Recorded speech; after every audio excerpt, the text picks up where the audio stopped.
Hello and welcome to Volusia Magazine. I'm Amber Osman. In this week's episode, the county's EOC is storm ready.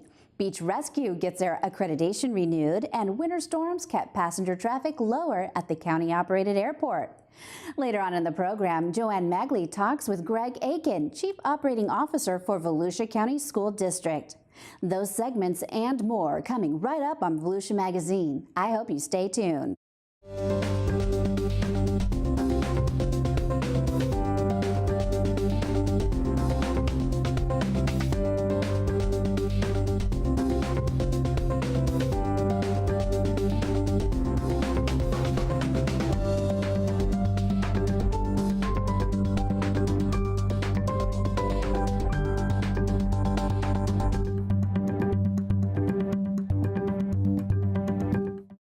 Volusia County's Beach Safety Division recently went through an evaluation process and has been re-accredited for the 5th time by the Commission for Florida Law Enforcement Accreditation, or CFA. A team of independent assessors from the CFA conducted their evaluation in December and renewed beach safety's policies, procedures, management, and operating practices. A lot of public safety agencies wear one hat or the other. We wear them all at the same time. And one thing I'm particularly proud of is that we did a static display, that we brought out all our toys and a lot of our staff to show them. And it included, our officers, our EMTs, and our lifeguards too. And they go around and they talk to every one of them. So everything is a big deal to the assessors, but it gave every facet of our organization the opportunity to be part of this process. Beach Safety oversees and cares for more than 8 million people who visit the county's beaches annually. Staff members are cross-trained and triple certified as law enforcement officers, lifeguards, and emergency medical technicians. These employees staff 4 lifeguard stations, 1 lifeguard substation, 4 control towers, and up to 90 portable lifeguard towers. Beach safety equipment includes 15 lifeguard trucks, 12 all-terrain vehicles, 4 Jeeps, 7 personal watercraft, and a 21-foot rescue boat. It's a testimony to the agency itself and for all the men and women that work there. A couple of things that the commission found, that the assessors found, that they really couldn't believe was that for an agency in its current form that's only about 20 years old, a little more than 20 years old, they couldn't believe that we're on our 4th reaccreditation or 5th accreditation overall. That qualifies us next time, 3 years from now, for Excelsior status, which is even more rarefied air there, so we're looking forward to that. The Beach Safety Division is also accredited as an advanced life-saving agency by the U.S. Life-Saving Association. For more information about beach safety, you can visit volusia.org/beach. Did you know that the historic courthouse in downtown DeLand is also a time machine? Gary Daniels takes you inside and back in time to discover some of the most important events in Florida's history.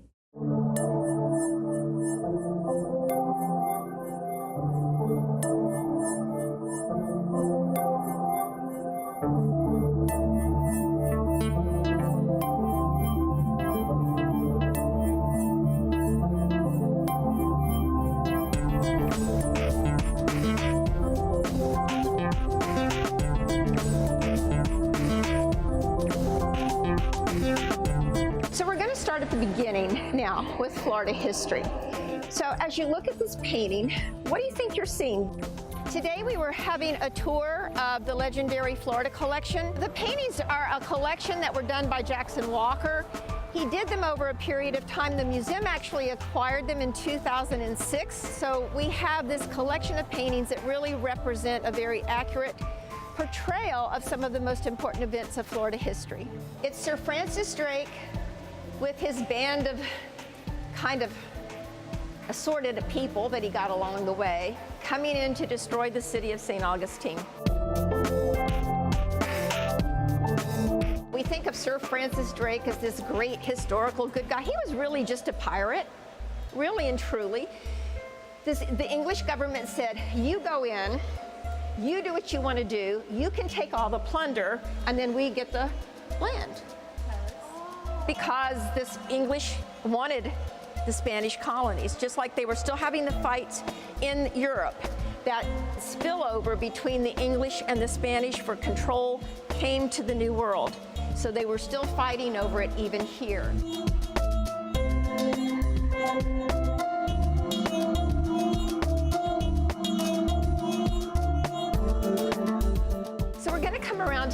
look at this painting.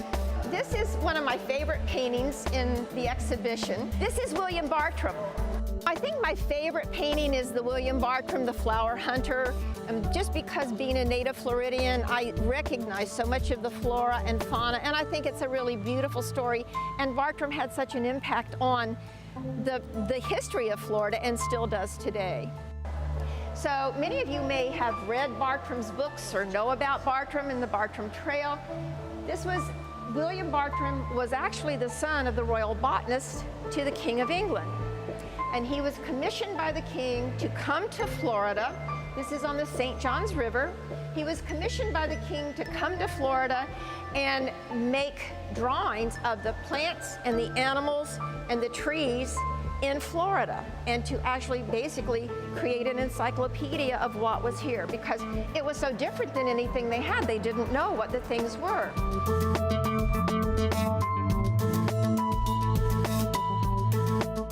This one is one of my favorite pieces here. Bartram and this one are two of my favorite pieces. This is a captive Osceola. What's really strange about this painting, and there is something very strange about it. Now, if you think you were going to be captured, would you be dressed in your finest wear? No.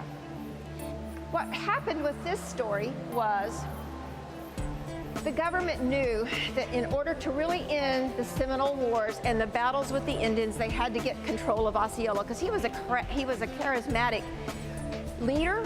The people would follow him wherever, and they couldn't get him.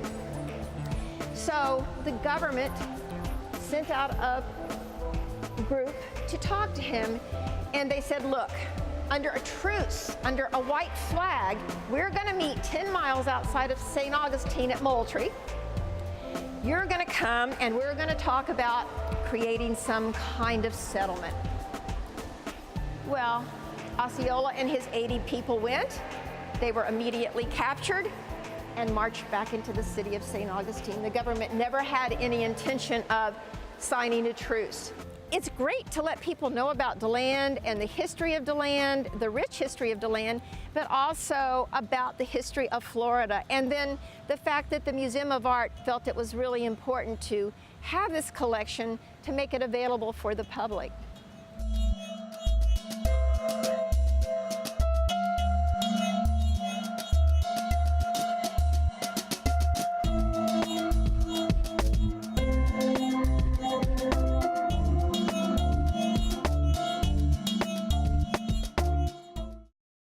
Passenger traffic at Daytona Beach International Airport remained flat in January, attributed in part to an unpredictable power outage at another airport.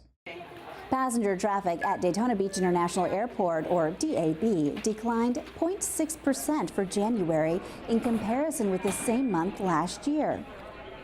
During the month, 54,345 passengers flew in or out of the county-operated airport, compared to 54,685 passengers last January. The slight decline in numbers is credited to a significant weather system in the Northeast that affected all three airlines for several days. So when we do have those power outages or weather events, it definitely will impact our numbers for the month, and then, overall for the year. Despite the decline in traffic, load factors and capacity were both up for the month, which is a great indicator of sustainable and continued growth in the market. Barring any more major weather events, 2018 is shaping up to be another positive year, with load factors trending up and capacity forecasted to be up for the remainder of the year. We're actually adding a 6th additional daily flight on Delta, which is something that we haven't had for years. So that's going to be very positive. Obviously, during the race times, and then March, April, May are really the big months. For more information, you can visit flydab.com. The National Oceanic and Atmospheric Administration has renewed Volusia County Emergency Management's Storm Ready recognition. Storm Ready is a nationwide community preparedness program that encourages communities to proactively manage hazardous weather operations using clear-cut guidelines from the National Weather Service. According to NOAA, storm-ready communities are better prepared to save lives from the onslaught of severe weather through advanced planning, education, and awareness. You know, we rely on the National Weather Service out of Melbourne for not just critical weather information during hurricane season, but we rely on them all year long. So it truly is a wonderful partnership. And then the information that we get from the National Weather Service, and we disseminate throughout Volusia County to make sure everyone's aware of any potential serious weather coming into our area. Storm-ready guidelines include maintaining a warning and emergency operations center, promoting public readiness through community seminars, and developing a formal hazardous weather plan.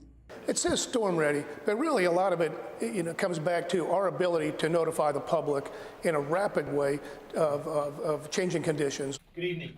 We're going to talk about the bridges first. All bridges in Volusia. For more information on Volusia County's emergency management, you can visit volusia.org/emergency. There's a Friday night farmers market in DeLand that offers locally grown produce. Dr. Holly Smith shows us how a creative program now is helping everyone to access those fresh foods.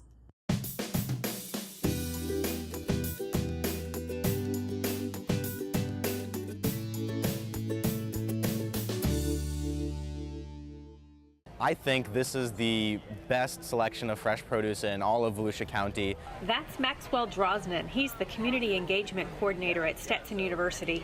He's getting a lot of credit for opening up this Friday night farmers market to people who receive Supplemental Nutrition Assistance, or SNAP.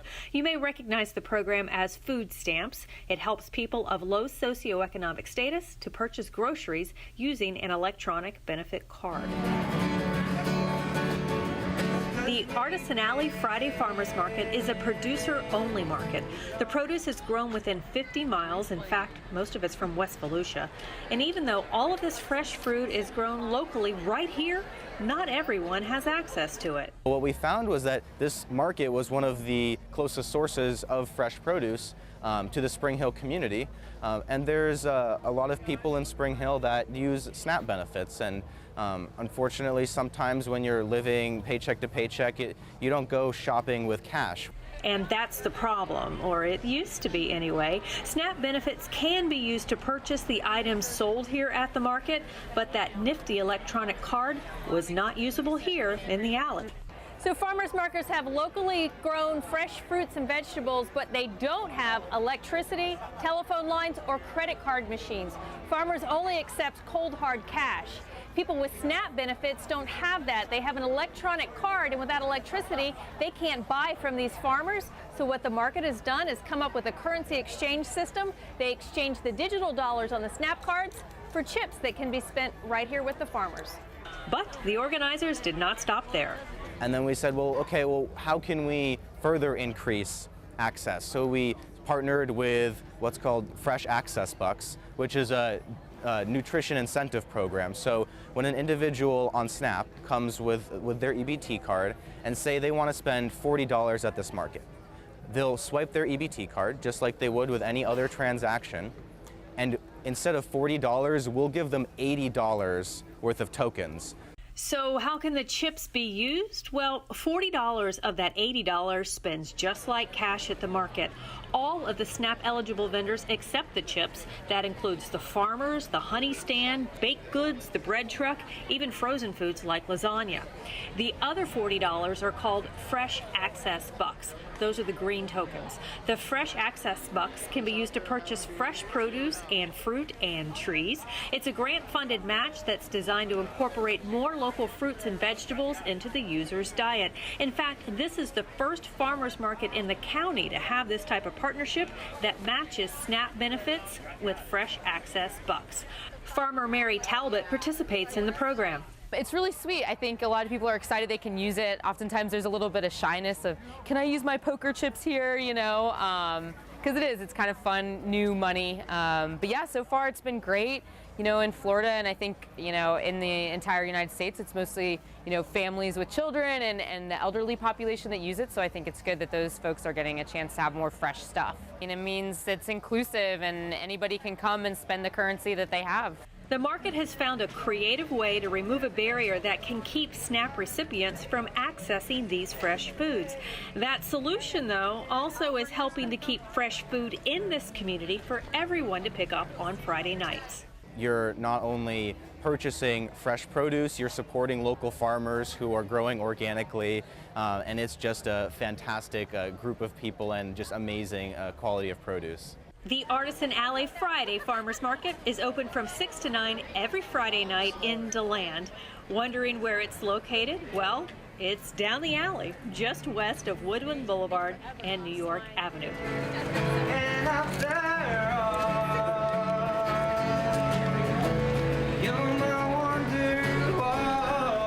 For the Florida Department of Health right here in Volusia County, I'm Dr. Holly Smith.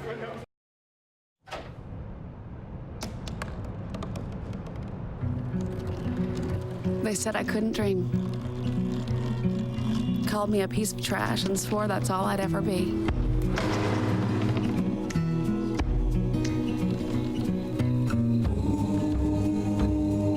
Said a bottle couldn't see the ocean.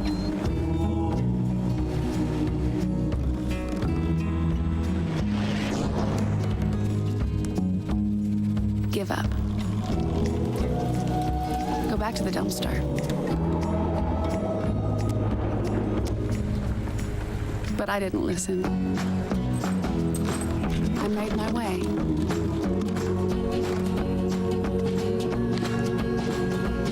And now, I am what I've always wanted to be.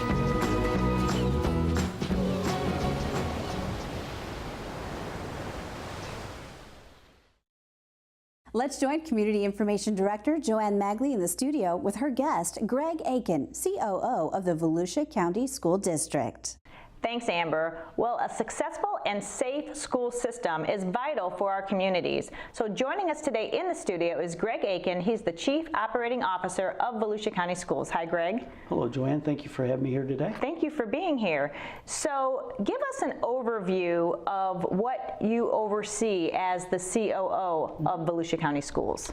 Well, I have several departments, one of which is emergency management, which breaks down into safety and security. I also do warehouse and purchasing, facility maintenance, new construction, transportation. I also do Schoolway Cafe and technology services. Yeah, so you have a lot that funnels to you. Yes, one of the things that's on a lot of people's minds right now, of course, is school safety and school security. The recent Parkland tragedy has really everybody talking about the safety of our schools. And we've talked before about what's currently in place to keep our students safe at schools. Give us a little bit of information about what we're currently doing and then what we have planned in the years to come as far as keeping our schools safe. Sure. So, currently what we do is we do a district self-assessment on all of our campuses, and so we have a massive safety security program put in place. We work with our law enforcement and EMS fire department. We also work with the County Emergency Operations Center as well to kind of make sure that what we put in place on our campuses works for what we need to do if we have to respond. We have an extensive training program, like I mentioned earlier in a previous show, where we do train our security team on our campuses, and we give the teachers roles and responsibilities so in case something happens, we can respond effectively. So we continue that process. Any event that occurs in the United States, we do review those that event and look at our response plans to make sure our plan can meet the needs of that response. In the future, we were very fortunate in 2014 to have a HEFS and sales tax, and so those funds we just started collecting of July 2017. We started moving in the direction of starting with 3 major projects. So fencing is the main project for us currently right now. We're looking at single point access control for all of our campuses.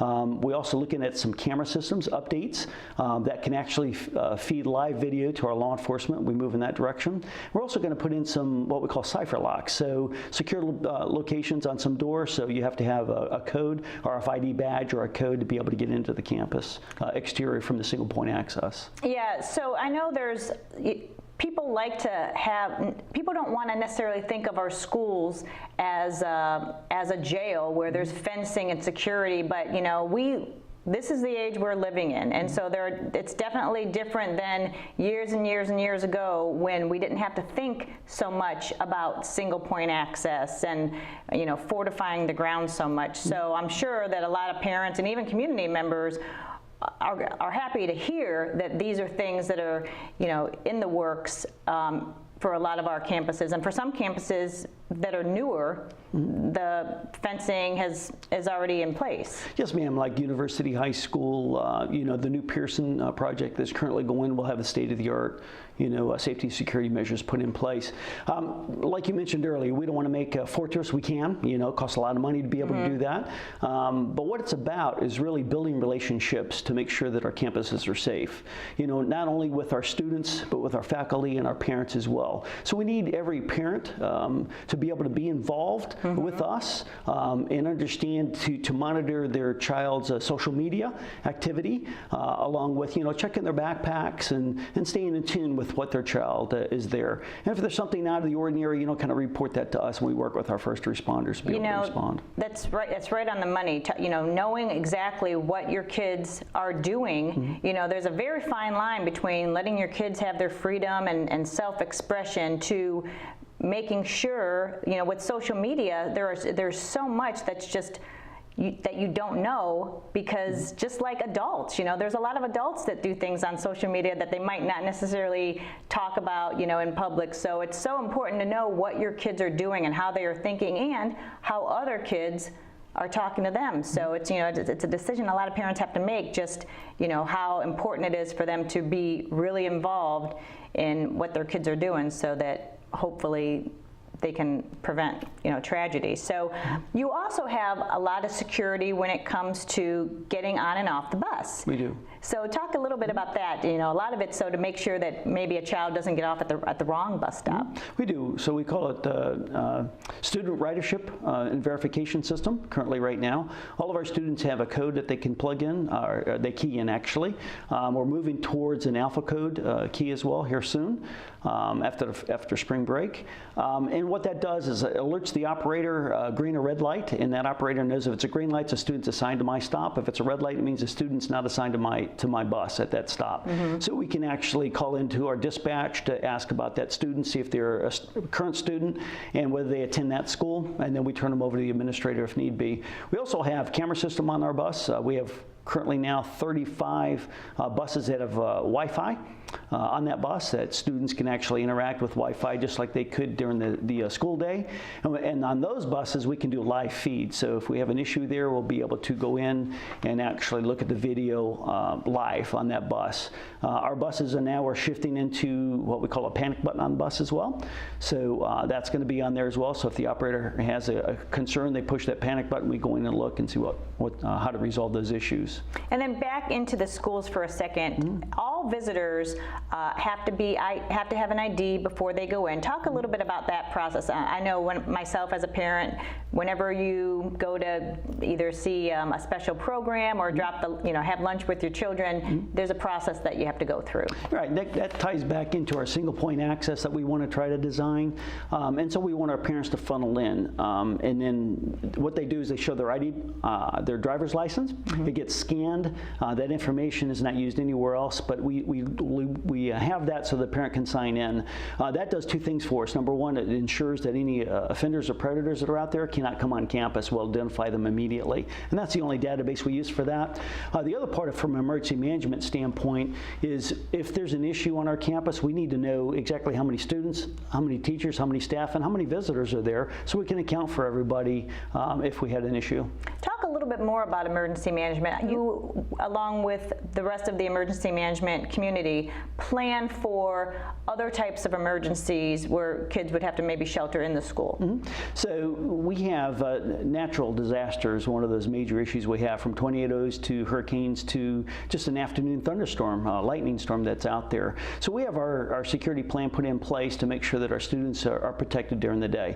We do monitor the weather. We work with our National Weather Service service to give us those alerts. And if need be, we do have a plan put in place to where we can protect our students by bringing them interior, the old duck and cover process we have in place. We work very well with the Emergency Operations Center as well for community issues that may occur, for example, a hurricane. And so we do open shelters. We do work with our staff to train our staff and work very well with the county to make sure that we meet the needs of our community. So how can parents or other caregivers do more, or what do you want parents and other caregivers to do to help their children just succeed, whether it's being safe at school or just anything you want parents to do to be more involved with safety in keeping their kids safe? It goes back to building those relationships, to make sure we have a safe environment, not only on campus, but in our communities as well. One of the major things I think that parents can actually do is get involved with their child. One of the major things is just about every child now has a cell phone. So there are several applications out there currently now that you can download that can actually help you monitor your child's social media activity. I think that's a huge tool in moving in the right direction to make sure your child, number one, is not getting bullied or not bullying someone else as well. I also think that, from a parent standpoint, to make sure what the child puts in their backpack in the morning and what they bring home in the evening needs to happen as well. And with the high school students, is do like the no-notice walk through their bedrooms and make sure that they don't have anything in there that you didn't know about. And the last one is, we do have some teen drivers, and they may want to just check out their car every now and then, just pop the trunk and the glove box and kind of look through their vehicle to make sure that, that everything's good in that avenue. And it takes each and every one of us to make sure that we have a safe, not only campus, but community as well. Right, and parents some parents who might be reluctant just have to remember, it's all about the safety of the kids, and they might not be thanking you right now, but just as they get older, they'll definitely look back and understand everything that we were doing to make sure that they grew up safe and had a good time at school without getting into trouble. Yes, ma'am, and I agree. One last thing is that the safe. If you see something, say something. So we basically have you see it. You report it, and we can't prevent it. And so, just like Emergency Operations Center, we break down all of our plans into 5 phases as well. Mitigation, prevention, preparedness, response, and recovery. So we really safety and security is number one, paramount across our school district, and we take any and every threat towards our school district very seriously, and then we work with the law enforcement to resolve those issues at the end. But we do need the community to help us be able to identify those concerns and let us work with our law enforcement to resolve those issues. All right, well, Greg Aiken, Chief Operating Officer of Volusia County Schools, thanks so much for the information today. Yes, ma'am. Joanne, thank you very much. Have a nice day. Amber, back to you. Thanks, Joanne, and thank you for watching Volusia Magazine. If you have any questions about the show, you can feel free to give us a call at any of the numbers you see listed here, or you can log on to volusia.org and click on the News tab at the top of the screen to find us. And we hope you won't forget to listen to Volusia Today. That's Volusia County Government's weekly public radio broadcast. Volusia Today airs every Tuesday, Wednesday, and Sunday mornings on the local radio stations you see on your screen. For Volusia Magazine, I'm Amber Osmond, and I hope you have a wonderful evening.